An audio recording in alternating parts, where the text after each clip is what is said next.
बिहार की राजनीति में एक दूसरे के धुर विरोधी रहे लालू और नीतीश जब साथ साथ आए तो 3 दिन पुरानी जीतन राम मांझी सरकार ने विधानसभा में विश्वास मत जीत लिया। विपक्षी बीजेपी के वॉकआउट के बीच मांझी को विश्वास मत हासिल करने में कोई दिक्कत पेश नहीं आई। राज्य विधानसभा में जिसकी मौजूदा सदस्य संख्या 237 है, मांझी सरकार 145 विधायकों का समर्थन जुटाने में कामयाब रही। जेडीयू के 117 विधायकों के अलावा आरजेडी के 21, कांग्रेस के 4, सीपीआई का 1 और 2 निर्दलीय विधायकों ने विश्वास मत के पक्ष में मतदान किया।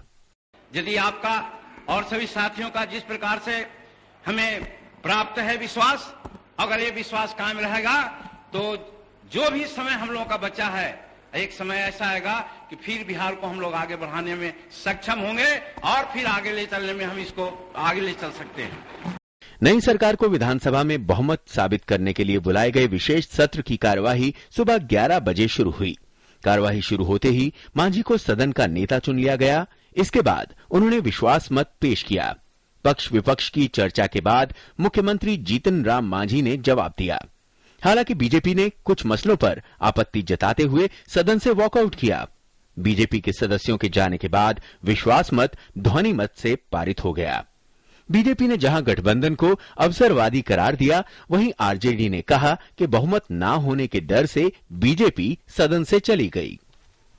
बिना शर्त के उनको इसलिए समर्थन दिया है कि जो कॉमनल फोर्स और फासिस्ट फोर्स है, उसका मनोबल इतना बढ़ा हुआ है और इतना इतरा रहा है कि जो बिहार की चुनी हुई सरकार है उसको गिराने की कोशिश में है। वो हम इस सरकार को गिराना नहीं चाहते थे, हम जोड़ तोड़ करके नई सरकार नहीं बनाना चाहते थे। और चूंकि मैंने कहा मुख्यमंत्री जी ने मुद्दे से भटकने की कोशिश की, मुख्यमंत्री जी ने इस अनैतिक और नापाक गठबंधन के बारे में कुछ भी बोलने से इनकार कर दिया और गलत आरोप लगाया उन्होंने भारतीय जनता पार्टी के ऊपर। इसके बारे में भी कोई जवाब नहीं दिया और इसलिए वॉकआउट कर गए। मांझी को विश्वास मत हासिल हो जाने के बाद विधानसभा को अनिश्चित काल के लिए स्थगित कर दिया गया।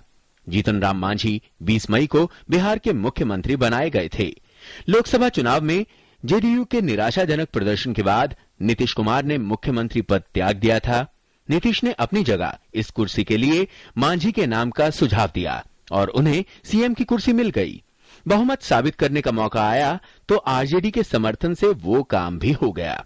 खुद हार की नैतिक जिम्मेदारी लेकर महादलित को कुर्सी सौंप नीतीश ने मास्टर स्ट्रोक तो खेल दिया है, लेकिन लालू और नीतीश क्या मिलकर चुनाव लड़ेंगे, ये अभी तक साफ नहीं है। देखना यह है कि आने वाले दिनों में बिहार की राजनीति क्या करवट लेती है। पटना से कुमार आलोक के साथ news night desk, DD news.